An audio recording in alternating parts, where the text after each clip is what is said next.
ቅድም የጠቀስከው አንድ ነገር ነበረ። በውይይታችሁ መካከል መጀመሪያ በተገናኛችሁበት ጊዜም ሆነ ከዛ በኋላ ያላንተ ጥያቄ ስለ አቶ ለማ፣ ስለ ጃዋር፣ ስለ ጻድቃን፣ ስለ ሌሎችም ሰዎች አንስቶ ነበር የሚል ነገር ጠቅሰ ነበርና የአቶ ለማን ጃዋርንና ሌሎችን በተመለከተ የተናገራቸው ነገሮች በኋላ ሊመጣ ያለውን ነገር ያመላክቱ ነበሩ። ለምሳሌ በወቅቱ እንግዲህ እንደሚገባኝ ያገኘኸው ስልጣን ከያዘ በኋላ ከጥቂት ወራት በኋላ ነው አይደለም? ሰው በኋላ የለማ ቡድን መፍረስን የተመለከተ ለማን በተመለከተ ያኔ ብዙ ሰው የሚያውቀው አብረው እየሰሩ እንደሆነ በጋራ ለሆነ ግብ እየተንቀሳቀሱ እንደሆነ እንደዚህ ነው ቲም ለማ ተብሎ የሚጠራ ነበረ። ከዛ ጋር ይቃረን ነበር። አቶ ጀዋርን በተመለከተም ያኔ ያው በኦሮሞ ልሂቃን ዘንድ የነበረ የሆነ አይነት ኮንሰርቲየም የሚመስል ነገር የመፍጠር ትብብር የሚመስል ነገር የመፍጠር ነገር ነበረ በአደባባይ የሚታየው። ኢትዮጵያ በእጃችን ላይ ናት፣ ኢትዮጵያ ከዚህ በኋላ የኢትዮጵያ ባላደራንን የሚሉ አስተያየቶች ይነገሩ ነበር በሚሊኒየም አዳራሽም በሌሎችም መድረኮች ላይ። ያንን የሚያጠናክር ነው ወይስ ከዛ ጋር የሚቃረን ነው? ሰዎቹን በተመለከተ እነዛን ቀደም ሲል የጠቀስናቸውን ፐርሶናሊቲዝ በተመለከተ ይናገር የነበረው ነገር ምንድነው? ቴዲ የሰዎቹን ስም አንስተው አንዳንድ ነገሮችን ያወሩኝ በአንድ ውይይት ላይ አይደለም፣ የተለያየ ውይይት ላይ ነው። አሁን ለምሳሌ 3 ጊዜ ብቻችን ተገናኝተናል። እንግዲህ አንድ ሁለቱን ሰዎች የመጀመሪያው ጊዜ ሊሆን ይችላል፣ ሌሎቹም ደግሞ ሁለተኛው፣ ሌሎቹም ደግሞ ሶስተኛው ላይ ሊሆን ይችላል። በእርግጠኝነትም አሁን አስታውስ ብትለኝ ላስታውሰው አልችልም። ግን የማስታውሳቸውን ለምሳሌ ስለ አቶ ለማ ያወራ ነው ከስልጣን ከመልቀቃቸው በፊት ነበር እና ምናሉኝ በምን እንደተነሳ አላውቅም። ኦሮሚያ ላይ ያለው ችግር በአጭር ጊዜ ይፈታል፣ ይስተካከላል። አሁን ደካማ መሪ ስላለ ነው ይህ ሁሉ ችግር የተፈጠረው እና እዚህ ስሬ አስቀምጬ በደንብ ኮች ሳደርገው የቆየሁት ልጅ አለ፣ ሽመልስ ይባላል እና እሱን አሁን ልልከው ነው ወደ ኦሮሚያ ብለው ነግረውኝ ነበር። እና ስለ ሽመልስም ሰምቼ አላውቅም እኔ በዛን ጊዜ ስሙንም እና ደነገጥኩ። ምን ማለት ነው? ስለ ለማ ነው አሁን ደካማ ነው የሚሉኝ እና በዚህ ደረጃ በውስጣቸው አለመግባባት አለ ማለት ነው ብዬ ዝርዝሩን ለመጠየቅም አልፈለኩም እና ይሄን አይቻለሁ። ሌላው ስመኘውን በሚመለከት ስለ ስመኘውም አንስተውልኝ ነበር እና ሲያነሱልኝ ምንድን ነው ያሉት? ይሄ ስመኘው የሚባል ተገናኝተን ነበር፣ አግኝቼው ነበር። ከሞተ በኋላ ነው ባይዘው የስመኘውን ጉዳይ ያነሱልኝ እና እኔ ምንም ያቀረብኩት ጥያቄ የለም። ስለ ስመኘው ለምን ሞተ፣ እንዴት ተገደለ ያልኩት ነገር የለም። ድንገት ብለው ከመሀል ተነስተው አሁን ስመኘው የሚባል ሰው ብዙ ይወራል። እኔ ያገኘሁት አንድ ቀን ነው። አንድ ቀንም አግኝቼ የካድሬ ወሬ አታውራ አልኩት። ሲያወራኝ የካድሬ ወሬ ነበር የሚያወራው እና የካድሬ ወሬ አታውራኝ፣ ተጨባጭ የሆነ ወሬ የምታወራ ከሆነ ቴክኒካል የሆነ ወሬ አውራ እንጂ የካድሬ ወሬ አታውራ፣ አለበለዛ ያው እርምጃ መውሰዳችን አይቀርም፣ ብዙ ነገር ተጠያቂነት የሚያመጣ ነገር አለ ብዬ ተናገርኩት። ከዛ በፊትም አልተገናኘንም፣ ከዛ በኋላም አልተገናኘንም። ይገናኙ አይገናኙም የማውቀው ነገር የለም። ለምን ይህንም እንዳነሱትም አላውቅም። እና በአደባባይ ግን በነገራችን ላይ መቼም አግኝቼው አላውቅም ብሎ ተናግሯል። ለእኔ አንድ ጊዜ ነው ያገኘሁት።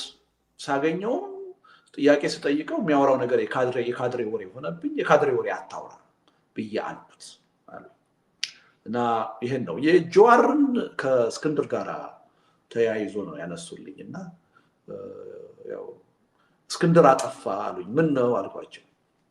አይ እነ ጀዋርን እኮ ልክ ለማስገባት ተቃርበን ነበረ እና ይሄን እያበላሸብን ያለው እስክንድር ነው አሉ። ለምን ስላቸው እሱ ነው የመብት አስከባሪ ነኝ እያለ ምን እንደምንሰራ ሳይገባው እሱ ነው ነገር እያበላሸብን ያለው።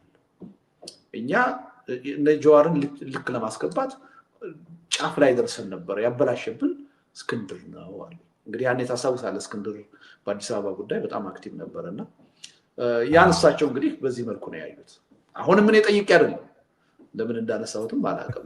ጀነራል ጻድቃንን በሚመለከት ያሉኝ ምንድነው፣ በነገር ላይ እኔና ጀነራል ጻድቃን እንገናኝ ነበር፣ አልፎ አልፎ እናወራለን፣ አውቃለሁ። ከጠቅላይ ሚኒስትሩም ጋር ተገናኝቶ ያወራው ነገር አውቃለሁ። ግን ለእኔ ደግሞ የነገሩኝ ምንድነው፣ አሁን ከመምጣት በፊት ጻድቃን ደውሎልኝ ነበር እና አብሮ ለመስራት ከኔ ጋር በጣም ዝግጁ ነው፣ እየጠየቀኝ ነው። ምን መልእክት ማስተላለፍ እንደፈለጉ አልገባኝም። በዚህ መልኩ ነው ያነሱት። ጌታቸው አሰፋን ያነሱት ምንድን ነው? ይሄ ጌታቸው አሰፋ የሚባል ሰው የመጀመሪያው ውይይታችን ላይ ነው ያነሱት፣ የደህንነት ኃላፊ ማለት ነው። ከእስራኤል ሀገር የመጣ ስናይፐር ነበረኛ በጨለማ ማታ በጨለማ እስከ 1000 ሜትር ድረስ ታርጌት መምታት የሚችል ስናይፐር ከእስራኤሎች ያገኘ ነው የመጣ ነበር። እሱን ጭኖ ወሰደው። ጭኖ ወስዶ አሁን በሰዎች አስልኬበት 1 2 ነው 3ቱን አስቀርቶ ሌላውን ልኮልኛል ብለው አወሩ። እኔ አልጠየቅኩም፣ የኔ ኮንሰርንም አይደለም። እንደዚህ አይነት ነገር እንግዲህ ማንን ነው ሌላ ያነሳው ሰው አላውቅም። በፍጹም አንዱንም ስለማወቅ ፈልጌ ጠይቄያለሁ። እኔ እሳቸው ጋር ሲሄድ ማስታወሻ ይዤ ጊዜም ላይኖራቸው ይችላል ብዬ ትልልቅ ሀገራዊ ጉዳዮችን ለማውራት ነው ይዤ የሚሄደው። እሳቸው ግን በፍጹም በቃ አቅጣጫ ይዘህም ማውራት አትችልም፣ ሳይድ ኢሹ ይወስዳቸዋል።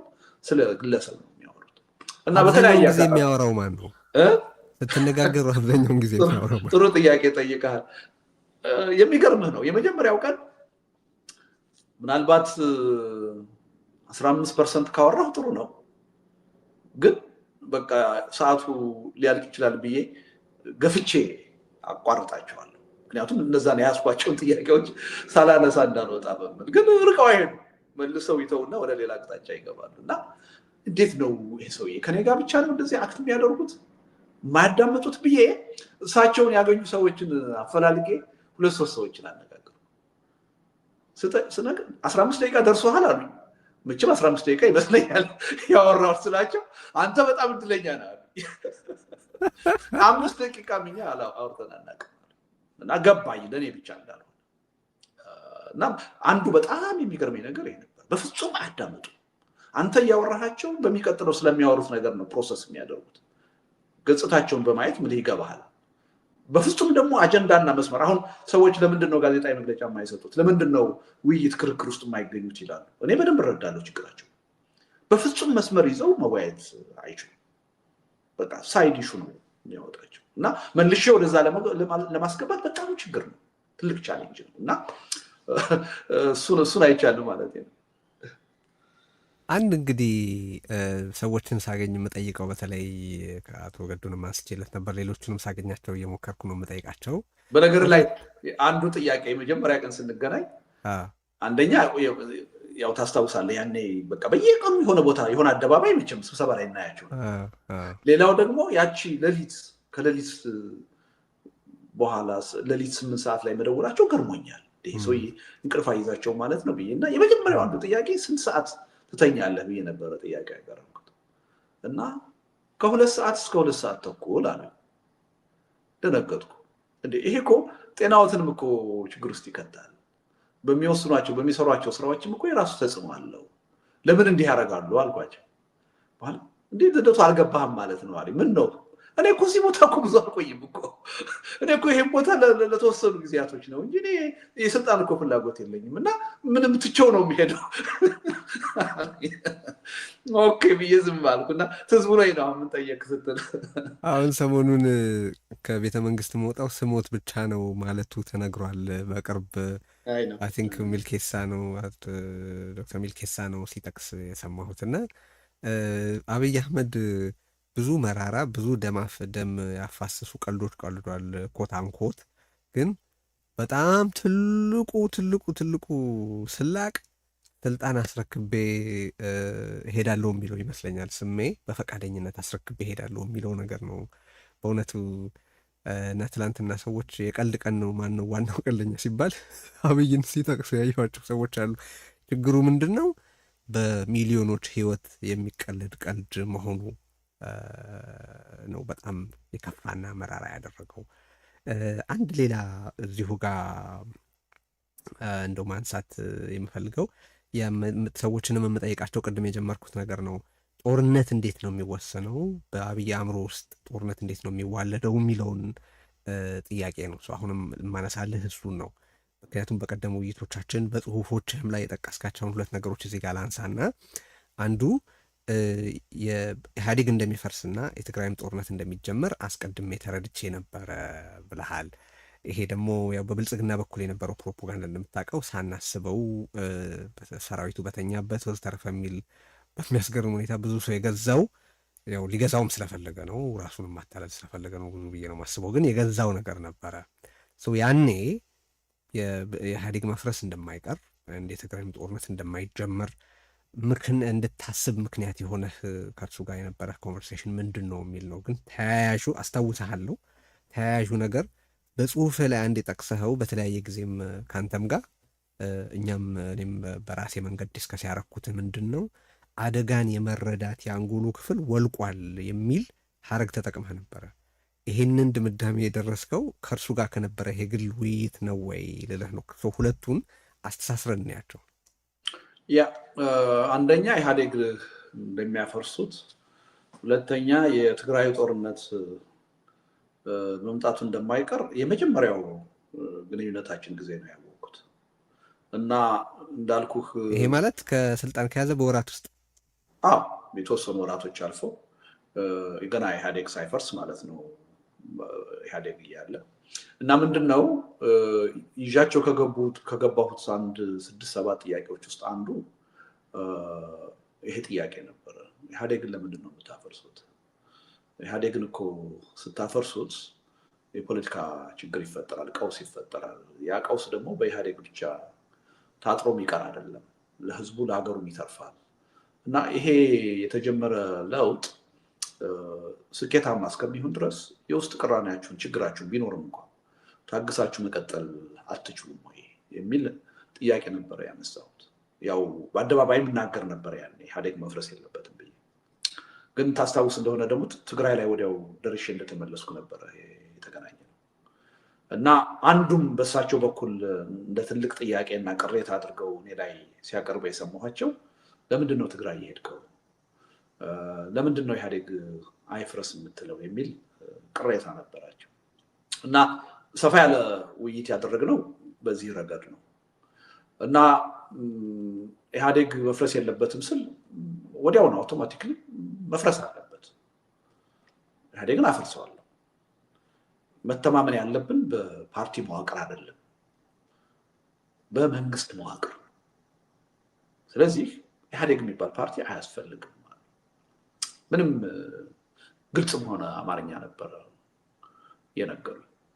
በነገር ላይ አንዱ የተረዳሁት ነገር ምንድን ነው፣ በፓርቲ ፖለቲክስም አያምኑ። እኔን ራሱ ሲያግባቡኝ የነበረው አሁን ለኢትዮጵያ ፓርቲ አይደለም የሚያስፈልጋት፣ እውቀት ያለን በፖለቲካ ልምድ ያለን ሰዎች ተሰባስበን ነው ይችን ሀገር ማሻገር ያለብን።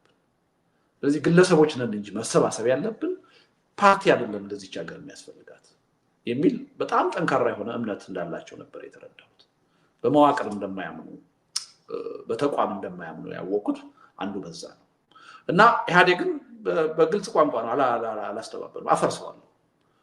እና እንደውም መተማመን ያለብን በመንግስት መዋቅር ነው እንጂ በፓርቲ መዋቅር አይደለም አሉ።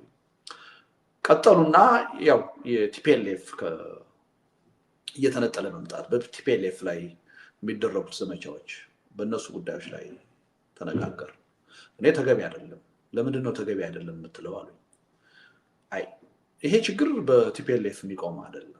ቲፒኤልኤፍ ያለ አግባብ ሲገፋ ችግሩ የትግራይ ህዝብ መሆኑ አይቀርም አሁን ባለው ተጨባጭ ሁኔታ። ያ ደግሞ ወደ መጥፎ ግጭት፣ ወደ ጦርነት ሊወስድ ይችላል እና ተገቢ አይደለም ማለት ነው። ወደ ጦርነት ሊወስድ ይችላል፣ ምን ችግር አለው ታዲያ? እንዴ ጦርነት እኮ ቀላል ነገር አይደለም። በተለይ ደግሞ ከትግራይ ጋር የሚደረግ ጦርነት ቀላል ሊሆን አይችልም። በትግራይም ተወስኖ የሚቆም ሊሆን አይችልም። አጠቃላይ ሀገራዊ ህልውናችንን የሚፈታተን ነው፣ ትልቅ ቀውስ ውስጥ ነው የሚያስገባ።